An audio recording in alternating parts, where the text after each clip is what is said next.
Hello, everyone. Welcome to the Welp channel, the Welpdom, wherever you are welping us from. We love you. And speaking of love you, Christina, who is one of the biggest supporters of our channel, keeps paying attention to stuff that we do or things we say. Christina noticed that we kind of rocked out a little bit in a recent Supernatural episode, which we are currently in the middle of watching. She noticed that you were very excited about the fact that Def Leppard was playing. Def Leppard is her favorite rock band of all time since their first album in 1980. She knows that we've both heard the song, and that's true. She says there's a good chance we didn't see this one live, and she's right. We both haven't seen this live. There's hardly a band that makes me feel more nostalgic than hearing a good Def Leppard song that I heard from my youth. I don't know if there's another band that does it. Certain Def Leppard songs just they're so good. They're crafted so well. They nail the sound of the 90s so well for me that it transports me to like a youth dance or a place where just hanging out with my chunk back in the day. Yeah. That's me, by the way. I'm the chunk. I had no idea you felt that way about Def Leppard. That's all actually, I've known you for 36 years, and I did not know that's how you felt about them. That's amazing. Yeah. Well, it's funny. I think they're touring this summer near my neck of the woods. I don't know if we can make that work, but it'd be kind of fun. They're touring with other bands, so I don't think they'll have a huge set. It's one of those big super tours. I forget who they're with. So I'm with you. I love Def Leppard. I've been a fan of theirs for decades. I like their newer stuff too. I just haven't seen them live. And I've seen some live videos of their stuff online. I have not seen this performance, but throughout the years of being on YouTube and stuff, I've seen performances of them live. But it's just a band funny enough I've liked since I was a teenager. I haven't seen them live, and I probably should rectify this sooner or later because we're all getting a little bit older. But I'm excited to see this performance. I love rock. It's a good song.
they're doing the whole thing.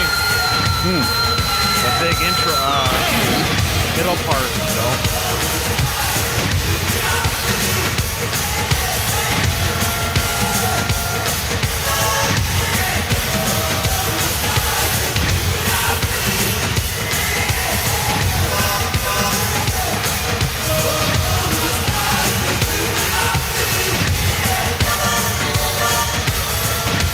Countdown commencing. Fire 1.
Fantastic. I did not expect it to be that good for being as old as they are. I really am impressed. I'm super impressed with the guitarist. Man, that guy's fit. He looks like he's in his 20s physically. Phil Collins. Okay.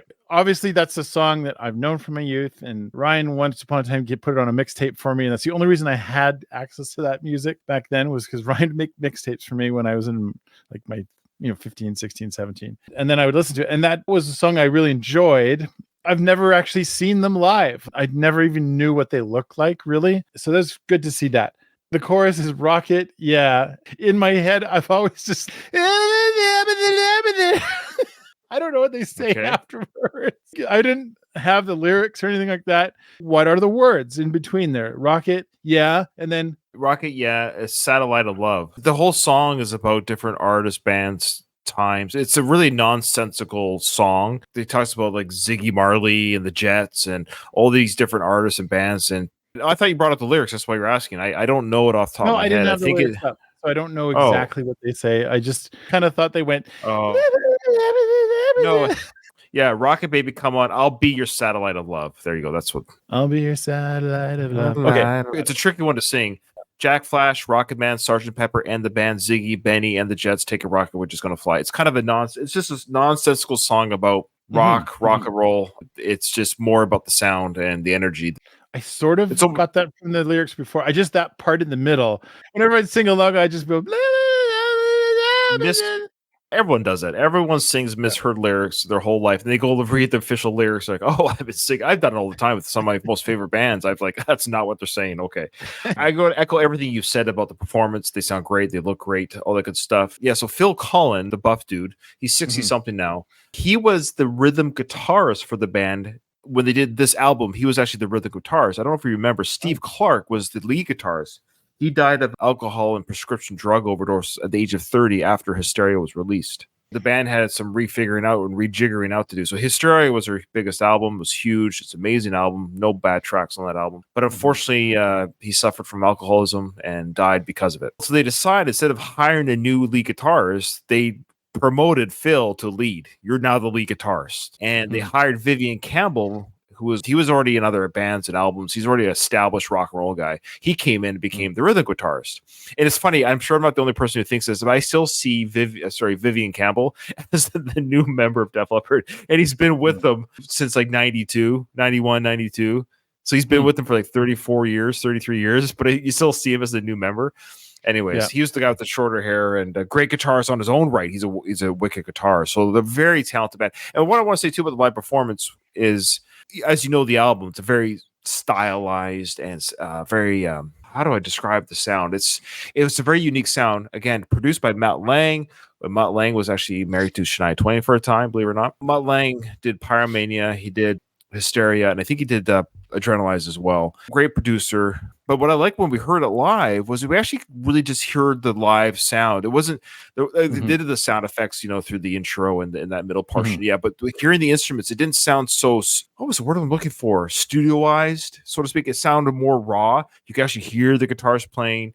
You could hear the vocals being sung, the backup vocals. It just sounded more raw and rock and roll, which I really appreciated. That what they've done here is they're not trying to replicate the studio sound. They're sounding like a rock and roll band. Oh, wow. This is somebody's first time hearing the band. Well, welcome. This is why we do this live stream. We have a variety of different artists that we do on one stream. Of course, when this gets released on YouTube, people won't know the bands we've done on the other side of this song. But I like it when people stick around and say, you know what, I'm going to listen to, and I'm going to react to songs that Ryan and Nathan listen to. That's what we want to do in this community, is everyone listens to everyone's reactions and songs. But anyways, thanks, Lee. That's awesome. Of Def Leppard's music, the song Hysteria, it just transports me back. I love the chorus, the ballads. They're ballads. They're so good. Oh, Love Bites. Love bleeds. Love yes. There's two other ones. It's Hysteria is just so good. That's a great song. Anyway, I'll be 2 steps behind. Thanks everybody for joining us. That was a great little blast from the past from not too long ago. It scratched our itches in more than one way. So thank you very much. We hope to see you on a future Def Leppard reaction. Most definitely.